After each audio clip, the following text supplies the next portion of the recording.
Arnab Goswami on the debate at 9. Presented by Amity University. Powered by RP Sanjeev Goenka Group and Century Ply. And welcome.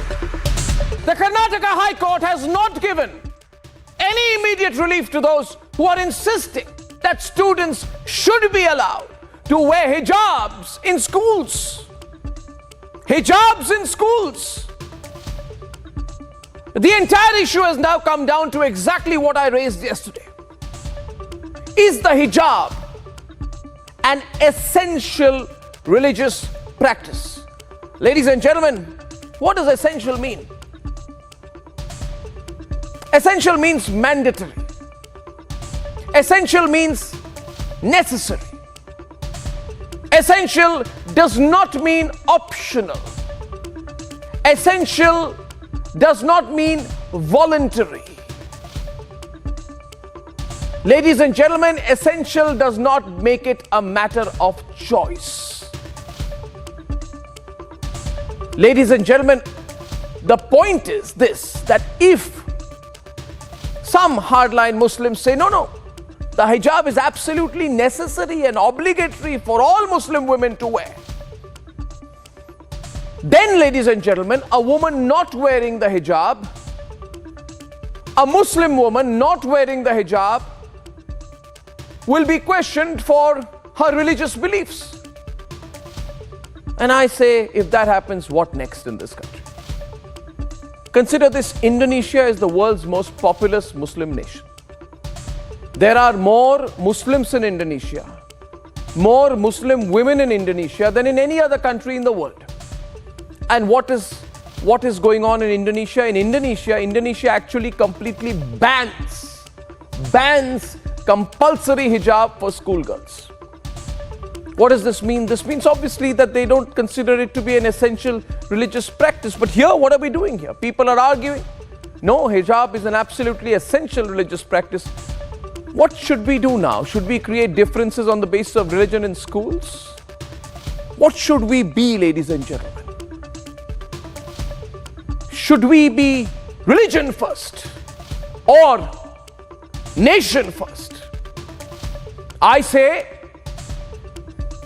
and I have always said, it should only be nation first. And if you believe that it should be nation first, then you must take a call on the debate on hashtag hijab yes or no. Hashtag hijab yes or no. In a democracy, we can all have our views on this. If the hijab is an essential religious practice for all Muslim women today, then the question which follows is, what next? What else, in which religion, for which community will be termed an essential religious practice? And at what cost? For whose benefit and whose loss? Ladies and gentlemen, I believe in free debate. The Constitution has given me the right to debate, and I intend to use my right to full measure tonight as well. Ladies and gentlemen, third consecutive day of the hijab debate here on Republic. Please don't miss a moment. I'd like to bring you into the debate. And debate number 2 tonight, a scandal that has shocked the whole country. A person who says she's a journalist under serious investigation and found right now that large amounts, crores of rupees were lying in bank accounts, and the allegation is that you took the money in the name of charity for poor people, in the name of COVID, but were using it for completely other reasons. Charity fund scandal, ladies and gentlemen. And debate number 3 tonight. In terms of voting patterns, not much of a shift. Has phase 1 gone for the BJP or the other side? Who's getting frazzled? Debate number 3 at 10:30, and here are the headlines this Thursday evening on the debate tonight.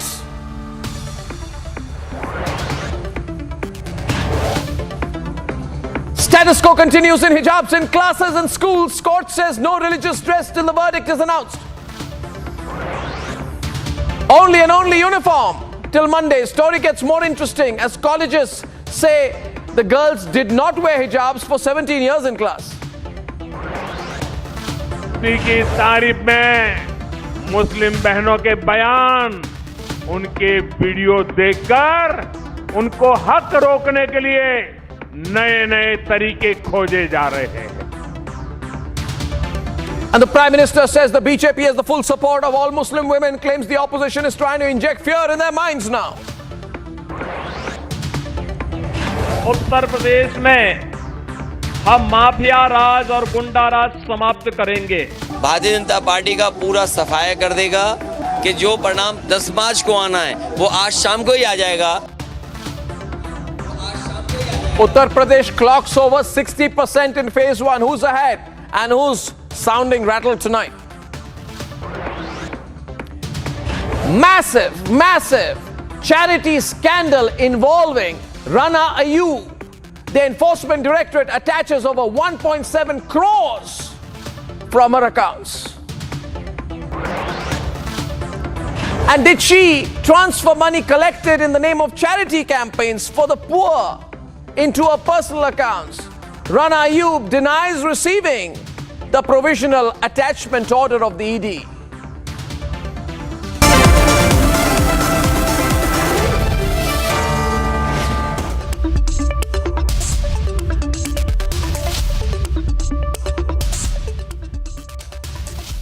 Ladies and gentlemen, for the third night in a row, we debate the hijab issue. Because beyond the politics and the lobby's hypocritical campaign, it is time on Republic to debate the real facts. And the real fact is only this. The real question is only this. Is the hijab an essential religious practice? Is it looked at as an essential, obligatory, compulsory religious practice in other nations, including Muslim nations? Who is the true beneficiary of the protests and the counter-protests? Let's debate. A 3-judge bench of the Karnataka High Court heard the hijab petition. Protests over the hijab issue continued. Now I'm quoting exact words. We will pass an order. Let the institution start. But till the matter is pending here, no student should be insisting on wearing religious dress. After a marathon area for over 3 hours, the Karnataka High Court has now said that it will soon pass orders, some interim orders in regards to the petitioners or the other side, which is the hijab, and the ones wearing saffron shawls shall not do the same, and no religious dresses shall be worn on by the people until and unless the Karnataka High Court is seized of the matter and decides the same. But on ground, the matter is far from settled. One side says, it is our constitutional right. Nobody can ask about it. While other Muslim girls have come out to call for uniformity. हम भी एक मुस्लिम हैं, तो जितना पर्दा ज़रूरी है वो उतना करें. अब अगर शक्ल मतलब ढक दिया जाए तो फिर उसका तो आइडेंटिफिकेशन भी तो शक्ल कौन है क्या है वो भी तो समझ में नहीं आएगा ना.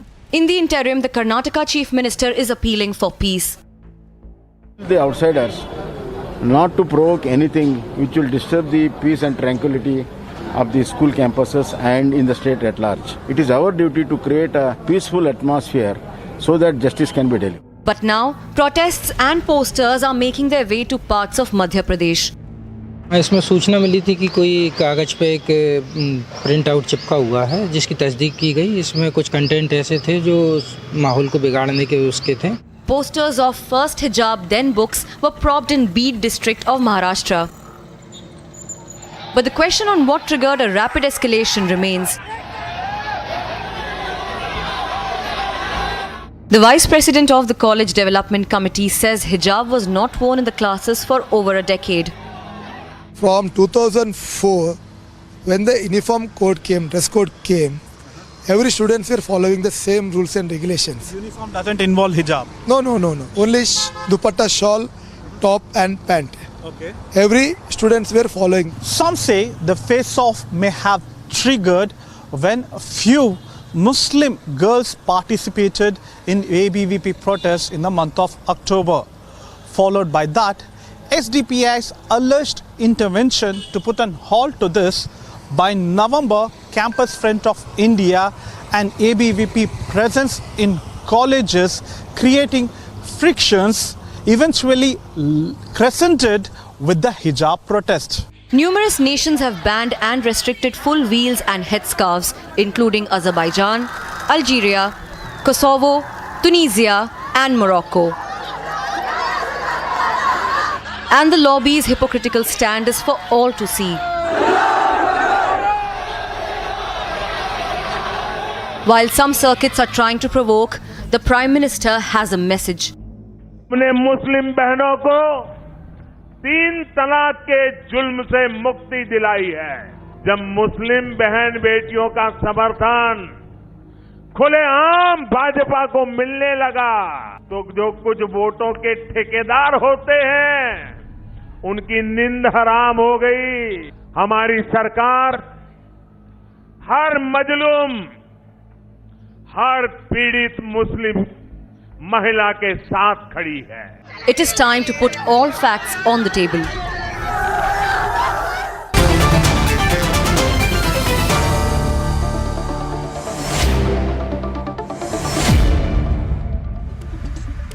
So I want to welcome everyone tonight. Malavika Avinash of the BJP, Nighat Abbas, political analyst, Subui Khan, advocate and activist, and Dr. Zeenat Shaukat Alivi.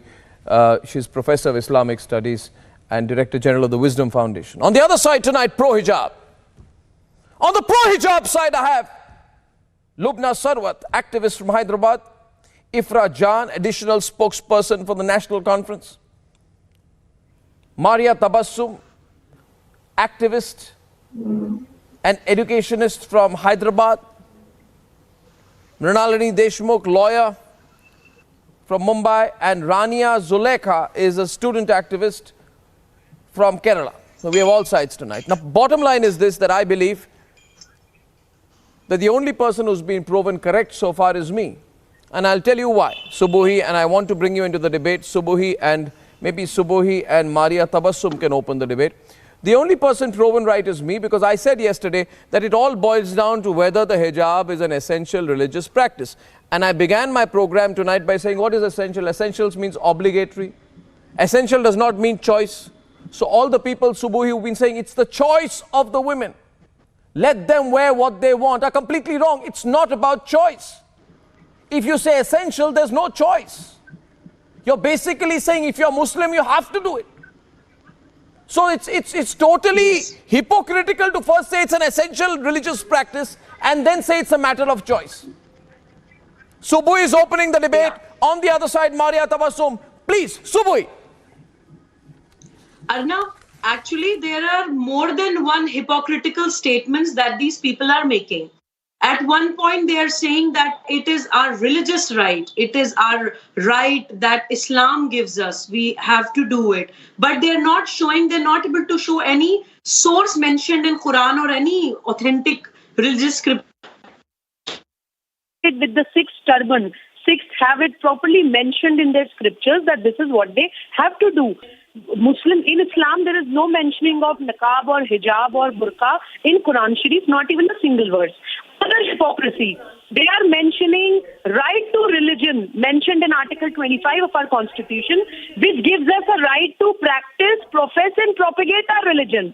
But the same right is not given to a non-Muslim student studying in Jamia Millia Islamia or studying in Aligarh Muslim University. If it's right to religion or it's freedom of religion as mentioned in our constitution, why is it not given to non-Muslim students in your Muslim universities? There you are forcing them to wear sherwani, to wear shalwar kameez. You will not allow them to sport a tilak and enter the university. There you will use, dress code is important in the university. If you are studying in MU, you have to follow a dress code. But here you will quote constitutional rights, you will quote religious rights.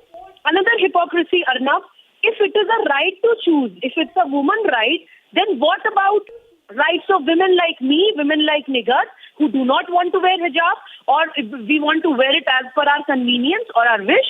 I just want to wear it when I'm offering namaz. In my public life, I do not want to wear a hijab. I want to open my hair. But there you will not say that it is my right to choose. There you will question me. my identity of being a Muslim. You will label me as a kafir. You will mock me. You will label me as a bad woman. There are so many hypocrisies running around here and there, Arnab, and they are completely being exposed. So I'd like to hear from Maria. Arnab, just 10 seconds. Maria. 10 seconds, Arnab. Okay, so Arnab, I got your point. Maria ji, one last hypocrisy, then I will listen to you. Okay, she wants to complete. 10 seconds. Imagine that a burqa-clad woman or a burqa-clad person covering their face come to our house. They ring our doorbell. Do we allow them to enter our house without seeing their identity, without asking them to remove their veil? But we expect the same burqa-clad people, the same niqab-clad people to roam freely in our society and country. Our house Okay. Now you're 10 seconds up. See, the thing is, Maria, you know, yes, as Adam, of now, I'll tell you this, Maria, on the debate, nobody has been able to prove that it's an essential religious practice. And if you cannot prove that it's an essential religious practice, then it is not more important than the school uniform. It cannot be worn over the school uniform. So you prove to me tonight, how is the hijab suddenly become an essential religious practice? It has not actually become suddenly a religious practice, but since the inception of Islam, when the Prophet Muhammad Sallallahu Alaihi Wasallam, he asked the women to cover up themselves, to put a big chadar on them. The word specifically hijab or burqa or niqab is nowhere mentioned. I agree. Chadar on the women. Yeah, a chadar on the women. Chadar, explain to me. You're saying it was said to. One minute. Zina Chaukat Ali on the left. 1 second. Maria, we are getting into an interesting debate. You are saying that in the religious books of Islam, and Zinat Chaukat Ali is a professor of Islamic studies, that it has been said clearly that women should put a chadar over themselves. Okay, please continue. Zinat will respond to you, please. Yeah. Yes. And it is compulsory that we have to cover our hair, and only our palms can be visible, and the other body parts have to be covered, and also the shape of the body should not be visible. So these are the basic tenets, and the way that we want to cover it up, it's okay. Like, I don't wear a burqa. I just want to cover up my hair, and I wear loose clothes. So that is absolutely fine. Everybody has their own way of wearing the hijab.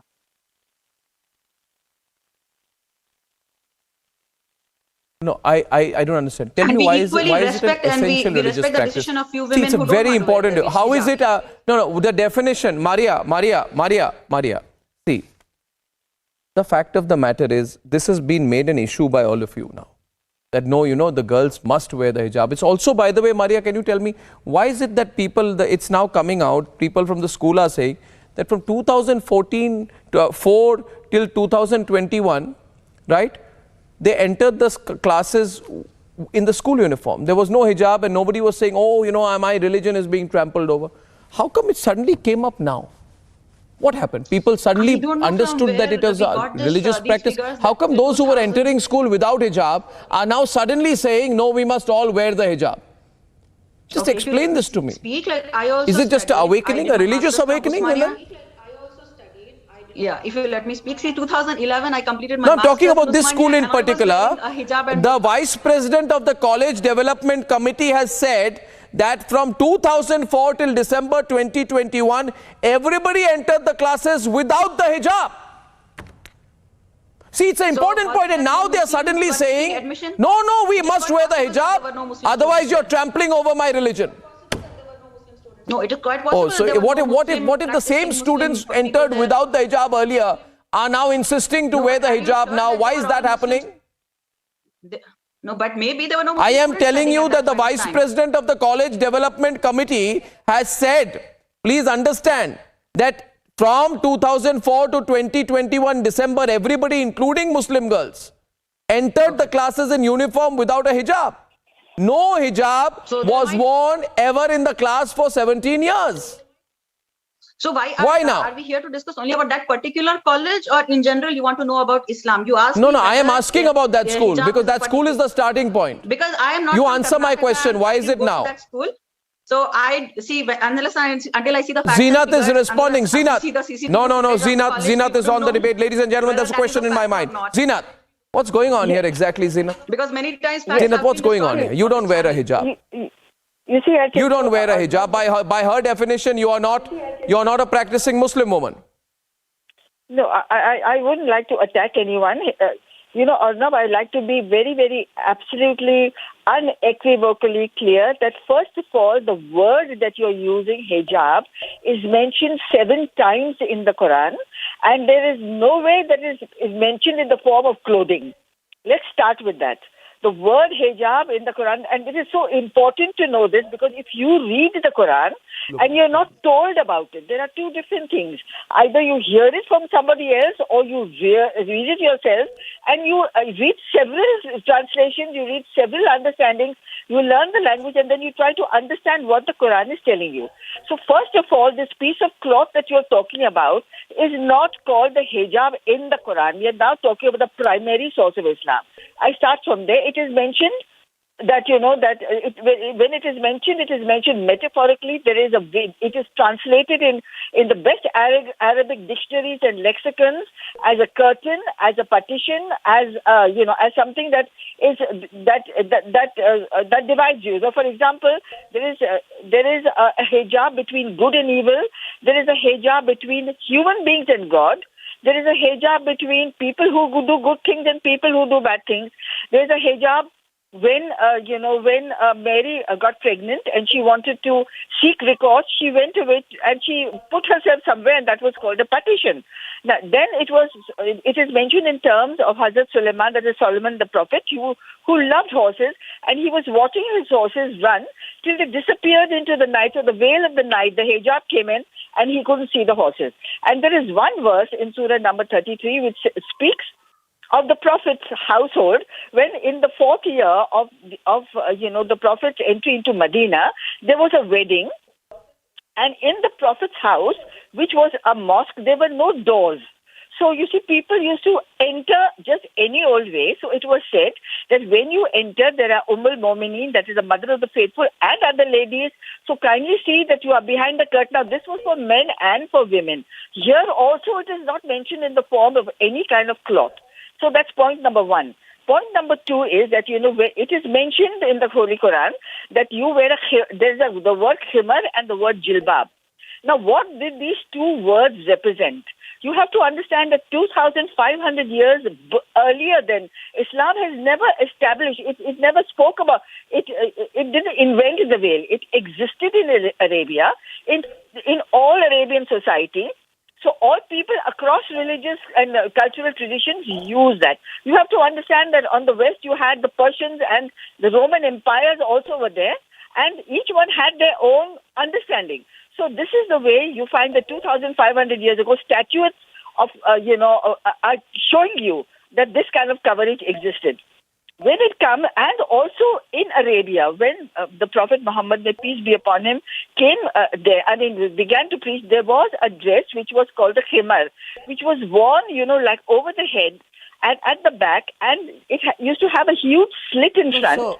Where your chest was visible. If this is so clear, Dr. Zeenat, yes. Dr. Zeenat, if this is so clear, then I must say today that not just me, across the country, people are flabbergasted that suddenly there are people like Dr. Lubna Sarwat from Hyderabad who are saying, no, it is an absolute issue.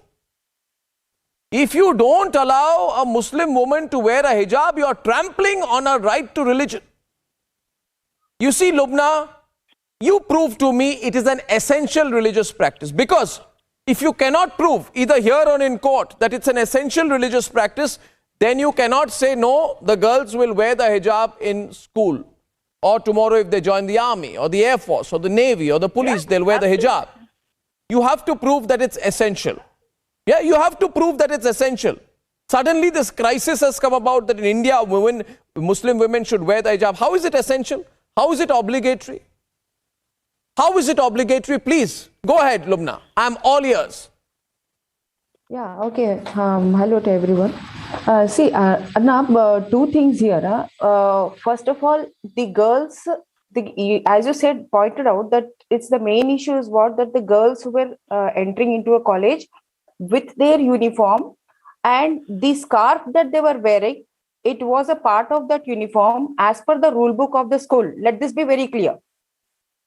It was a part of the uniform. No, one second. Was it? No, one thing. I don't think so. I don't think so. Yes. I don't think so. One minute. One minute. Lubna, I must set the record straight, and there is Nighat on the other side. Just 1 minute, please. Nighat on the other side. No, Malavika is responding. 1 minute. I'm getting Lubna and Malavika. 1 second. Lubna, wait. You're getting a counter.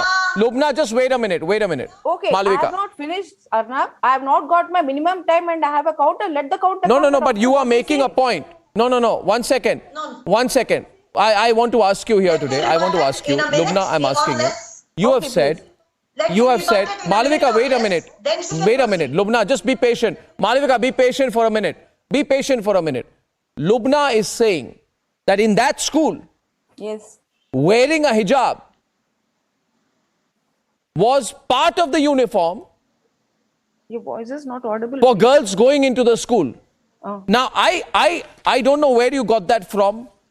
How was wearing a hijab part of the uniform, Lubna? 30 seconds, I will clarify. I am speaking with proper. Yeah, you better clarify. The rule book of the college school, it contains not as a Muslim woman. It is really in print. It is written that any woman can use a scarf. Any woman can use a scarf. It is written in print in the rule book. No. She's and got let the me tell you that those girls were actually complying. And there was one condition that the color of the scarf should go with the dress color. That was clearly mentioned. It's mentioned in print. Let us be very clear on this. They were not destroying any order. They were not going against any school diktat, not against the constitution. Lubna, Malavika is countering you, please. Malavika. Lubna, just wait a minute. Here, Malavika's counter, please. Be patient. Please be patient. Let here Malavika's counter. Thank you. We are getting a counter. No. Let me clarify. Please. Yeah. Let me clarify once and for all that there is a lot of lies being peddled and a lot of hypocrisy too. First, I'll address the lies. First and foremost, every college in Karnataka has the mandate to prescribe its own uniform code. And these 6 girls who are today the petitioners before the High Court were following that uniform code till a month ago. God knows what came over them. Suddenly they wanted to wear the hijab or the scarf around their heads. And the school authority said, sorry, not in this school. You may go elsewhere where it is permitted. So this is the truth, all right? And there is no ban on hijab across Karnataka as it is being said and peddled across the world as if we are some intolerant country and state, all right? Now let all these women on the panel get this very, very clearly. There is absolutely nothing in the rule book of that school which permits. And this undertaking was given by those very girls that they will adhere to. Media, please give me your numbers. That is one. No, I don't need. I live in Karnataka. I represent my government and my party. No issues. You may be in Karnataka, but I do have the proof with me. The rule book is there. Please go through the rule book of the school. In print, no, there isn't. No, there isn't. First of all, you decide. No, it is not. No, it is not. First I will share it across to the anchor who called me. No. I want to. Sanjay. I will send it to Sanjay. Second is the hypocrisy of this. 1 second. Lubna, can I ask you? Lubna. Okay, Malavika, just give me a minute. I want to come in. Malavika, 1 minute. Lubna, I am the anchor of the program. Can I say something to you? Are you hearing me? Lots of people are watching this right now. This debate is going viral for a 3rd successive day. And my very pointed question to you, I think you should decide whether for you it is a question about the hijab being an essential religious practice, or because you are unable to prove on my program that it is an essential religious practice, you are now depending on what you call is the rule book of the school. Whereas I have it on record that the Vice President of the College Development Committee has said from 2004 till 2021 December, everybody entered classes in uniform without a hijab. There was no hijab inside the class for 17 years. It is you who must explain tonight how is the hijab become such a big deal. Between the speakers and no, I'm asking you. You decide whether it's a question. See, no, I am. See, Lubna, you have to prove. Two questions. 1 second. That this is precisely what the petitioners were going through today in court. since they could not establish that it is an essential part of Islam, now they have come to this argument that it is in the rule book. No. Because the goalpost is suddenly changed now. One second. Because they are unable to establish, there is no Arnab told consensus clearly on that the hijab issue as being started an with the essential school. part So that's why I brought that point. of Islam. No, let us come to the essential practice part of, because I have told about the rule book. Now I will tell about the essential practice if the anchor is permitting me and if you are finished with a point. See, I am coming point wise. I am not going just like that. Arnab pointed out about the starting point. On so the I debate, told the starting point in the school. On the other side, Nighat Abbas is also coming into the debate. Yeah, you make your point and Nighat will respond. Lubna, I'm giving you one more opportunity to simply make the point here today that the hijab is an essential religious practice, which would mean essential meaning obligatory, essential meaning compulsory. Yes, essential meaning Arnab, mandatory. On the one side, you are saying it's a question. Allow me to complete my point so I'm abundantly clear to you. See, Lubna, you must allow me to make my point. I'm just with great clarity making my point to you. You have made your point. No, I am making it again. So you have to prove. See, you are saying it's a... No, 1 second. Please remember one thing. There are two words, okay? I was never very good in English. I'm sure you were. Antonym, synonym. The antonym of obligatory is choice. The antonym of obligatory is voluntary. The antonym of essential is voluntary. Clear? Now, you are saying it's a voluntary choice of women. Let them exercise their voluntary and optional choice.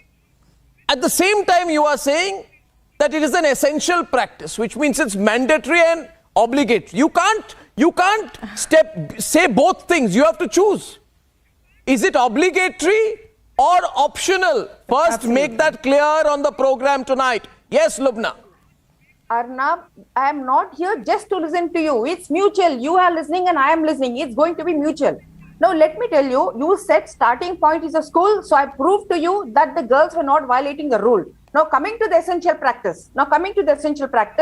It has been clearly decided by the Supreme Court, not once, but 5 times as quoted in the Kerala High Court order, 5 times before, 1884, 1994, 2006, many times it has been decided clearly that it forms an essential practice that when the women want to cover their head and they have to have a full sleeve, it is a part of their essential practice. Now, even keeping that aside, when it is 25(1), when the 25(1) of Constitution tells that freedom of conscience is there, it is left to the individual now. It is left to the individual when they want to come and get educated with a covering which is inherent to the Indian tradition. Covering the head is inherent to the Indian tradition because our mother Savitribai Phule also covered her head. Our ex-president also covered their head. Nobody can be denied education because freedom of conscience is mandatory and embedded in our constitution. Now you are talking about the rule I have given you. Arnab, can I please come in on this? I have a counter. Settled rule in the Supreme Court in many orders.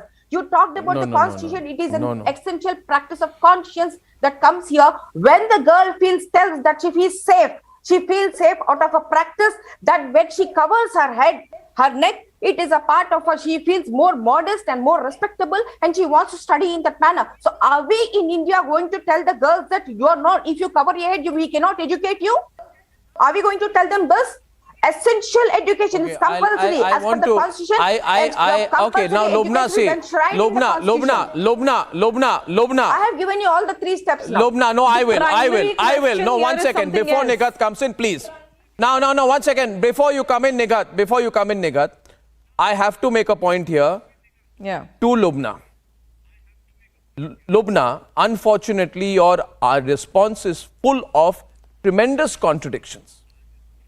First point you said, it is an essential religious practice. But you quickly moved on from that and then you said, no, it's an inherent Indian tradition.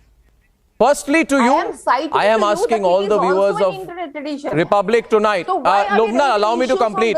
I maintained pin drop silence in an uncharacteristic way when you spoke. I intend to have my say. I have views on this. First point is, I am an Indian. I am telling you directly to you. It is not an inherent Indian tradition. 1. Secondly, I find it outrageous that you say a woman will feel feel safe in India in a hijab?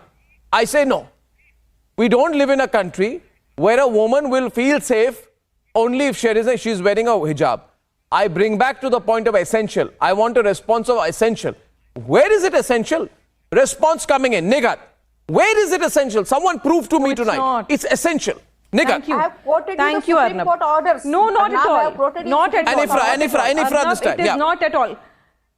Can I please speak? Yeah. It is not at all essential. There are 5 basic principles of Islam: Shahada, Zakat, Salat, Saum and Hajj. Nowhere it has been mentioned that hijab, niqab or burqa has been the part of essentials of Islam, not at all. And let me tell you, Arnab, where is it going? It is a propaganda of fear which is run by the opposition right now in Karnataka. How? I'll tell you. This is not going to stop here that I want to wear hijab in this school. This is going to be carried forward. I'll tell you how. Tomorrow they are going to demand that they want a separate namaz room in the school. Then they're going to demand that they want a proper halal canteen where they'd be served chicken and mutton in these schools. Then they'd be saying we do not want a holiday on Sundays. We want it on Fridays. Then they're going to say that we do not want Diwali holidays. We want Ramzan 1 month full holiday and full 1 month leave. Then at the last but not the least, they're going to say, I do not want to study with the kafirs. We do not want the kafirs to enter the school because that makes us impure. That is exactly what's going to happen. I'm telling you one more thing. If a girl is not wearing a hijab, burqa or niqab, they are being characterized. They are being told that their character is low, that they do not belong to good and better families, that a girl will not be able to get married in a good Islamic or a modern Islamic family if they are not wearing. That is a fear that they are creating in the minds of the little girls. They're telling this कि आपकी शादी अच्छे घराने में नहीं होगी अगर आप बुर्का नहीं पहनोगे. That is the game of fear they want to play. They want to fear that the Almighty is going to punish you, that Allah is going to punish you if you do not wear a burqa. Can I come in? Tell me, is my Islam so small? I've been listening is my for a Allah while so now. small? No, Ifra, I'm still speaking. I'm still speaking.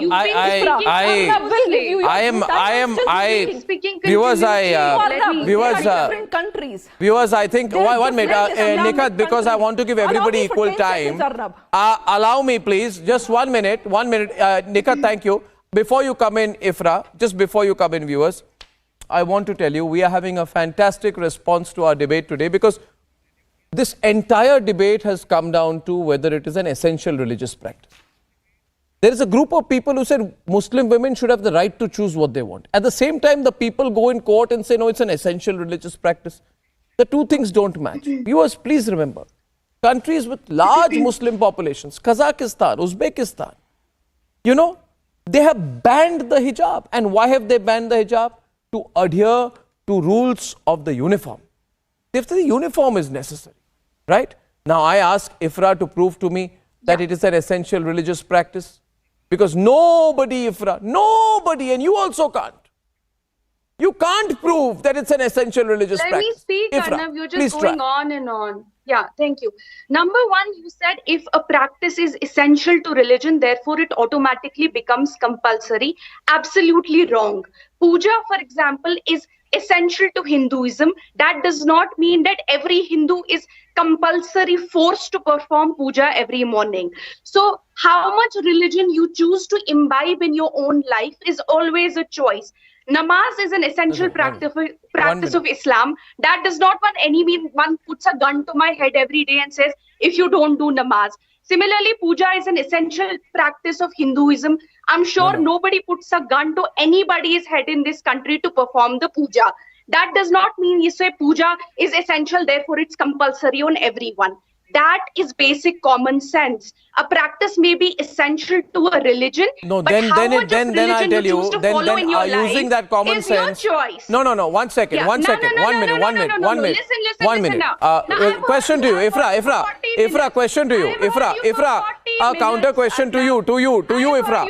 I am asking the question to you. I am asking the question to you.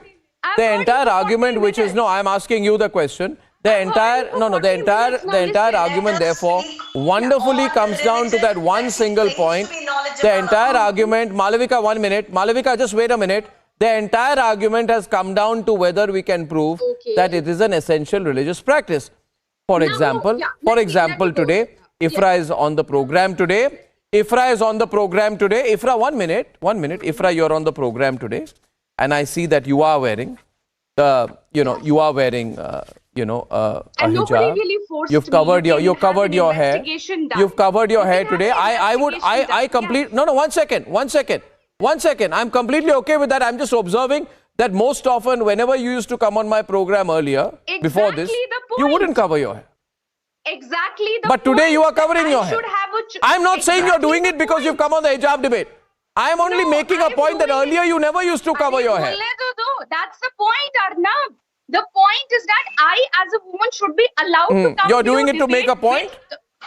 Exactly, that a woman should have the choice to do it. Arnab Goswami should not dictate it to Ifra Jan what she should do. Then it's not essential. Just like, but then by that logic, Malavika, it's not essential.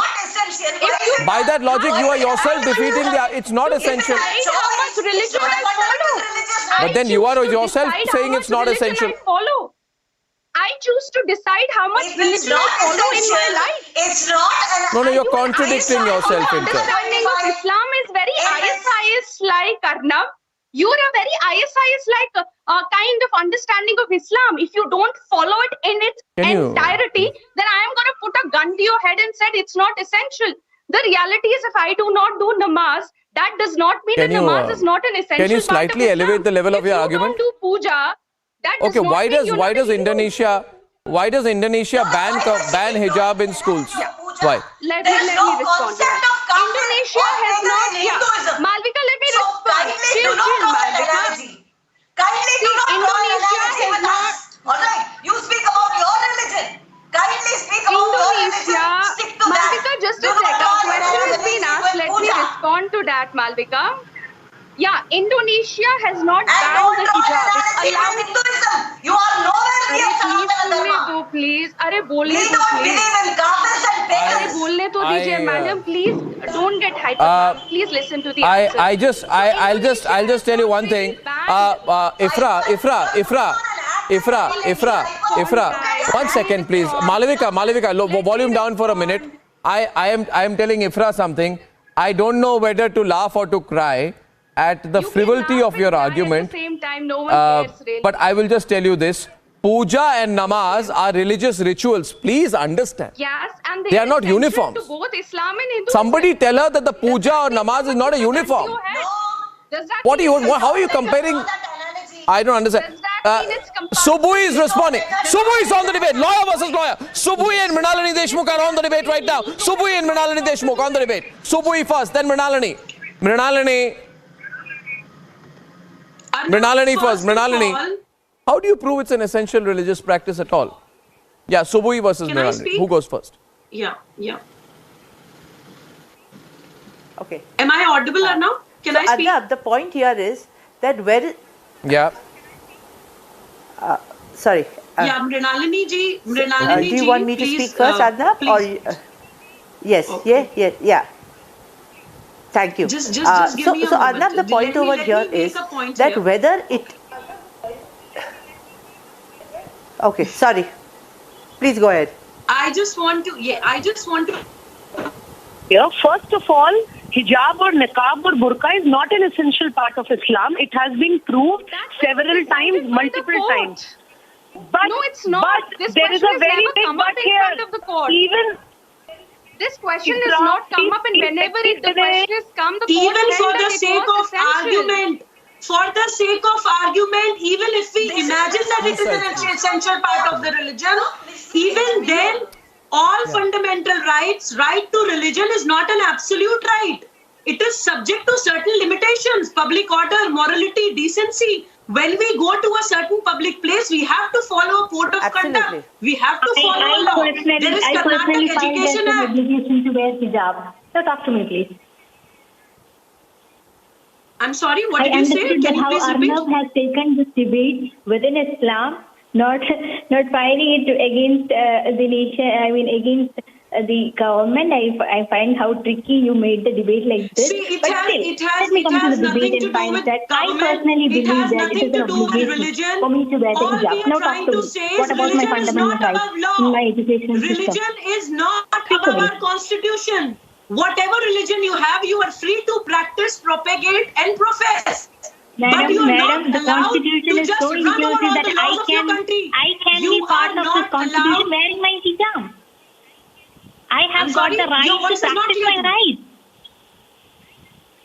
Okay, I am so your sorry, rights political runs science around just student. I rights. You wish have I no could duty towards educate your you regarding constitution. the If you live fundamental in rights India, of this nation. do you have to follow constitution? Do you have to follow the law of land? Or your religion is I above really law? feel pity Or your for this. religion is above constitution? I If really you are living in India, pity for if you this are using all liberal the feminists resources, out there, you because for them are the not oppressor of allowed Muslim women is to only Muslim disrespect men. You know, Indian they can't laws conceive the as a citizen vulnerable of location India. of a Muslim woman. Do not make Just one at a Islam time, larger please. than Subui, please. One at a time. Can you just wait for a minute, Ronia, please? Rania, can you just wait for a minute? Let her complete. Then I'll come to you, all right? I'll hear one. I'll hear one at a time. Mrinalini, one sec. Okay, you've been waiting. Mrinalini also has been waiting. Yes. But Rania, since you came in, I had to stop you so I could listen to one argument at a time. We're having a great debate. Just wait a minute, Rania. Wait a minute. Viewers, I'll give Mrinalini, while I let you come in. Rania, see. The argument is simply this. Today, you know, there are so many Muslim countries which have actually, stepped in and banned the use of hijab in schools. Why have they done so? Why have they done so?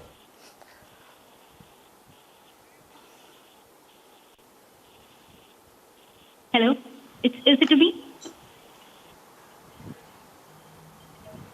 Yes, it is to you. Okay. I am very happy that I got a space. I never thought I would be, because I am standing for a pro-hijab position. Let me first make it clear that it was never about what is in Islam, whether it is obligation or not. And it's a very common sense to put it inside. But you have strictly made it as a debate like that. Fine. Let me make clear that I am a person who believes that it is an obligation to wear a hijab in Islam.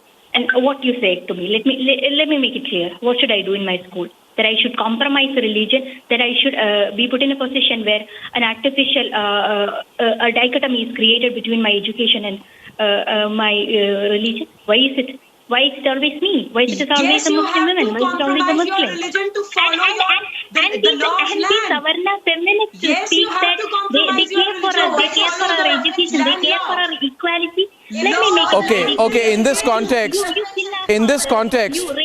Okay. Thank you. Now I'll have to come in. Thank you very much. I'm bringing in right now. I'm bringing in Subuhi and Mrinalini. Can I have them on the screen, please? Thank you, Rania. I'm on a very important point. And here, Mrinalini, we'll have to bring in the aspect of the law.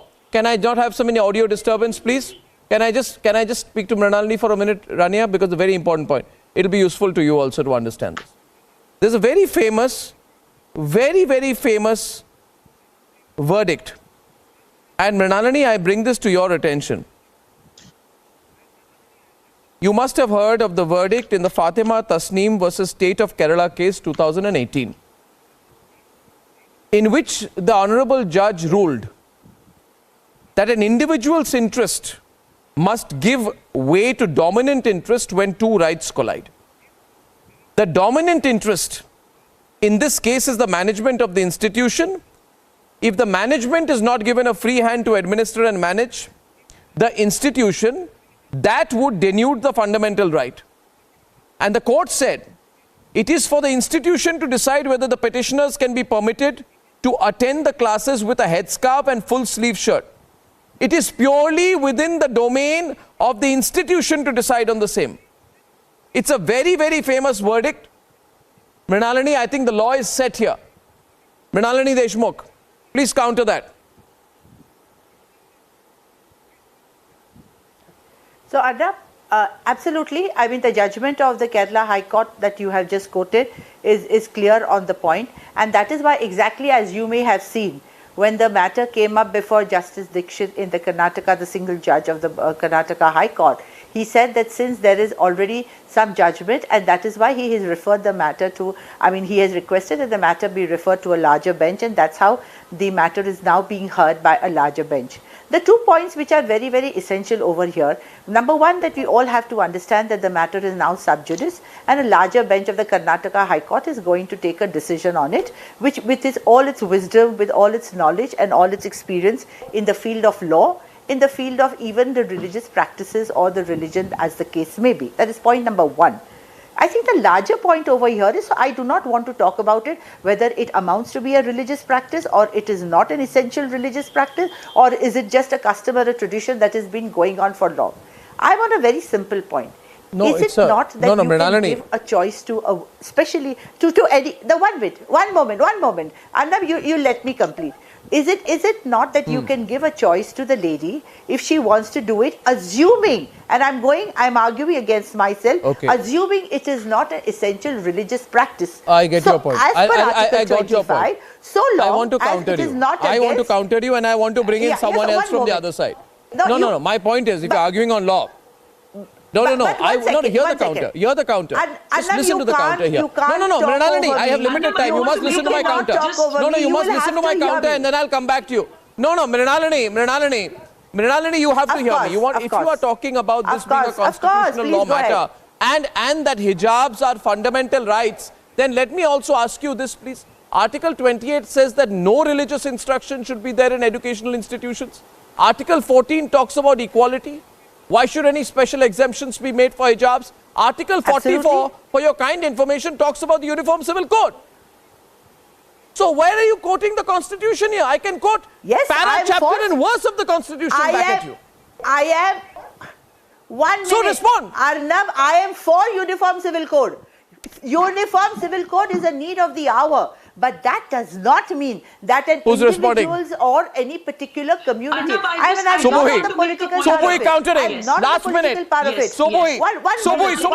One moment. So I am trying to say,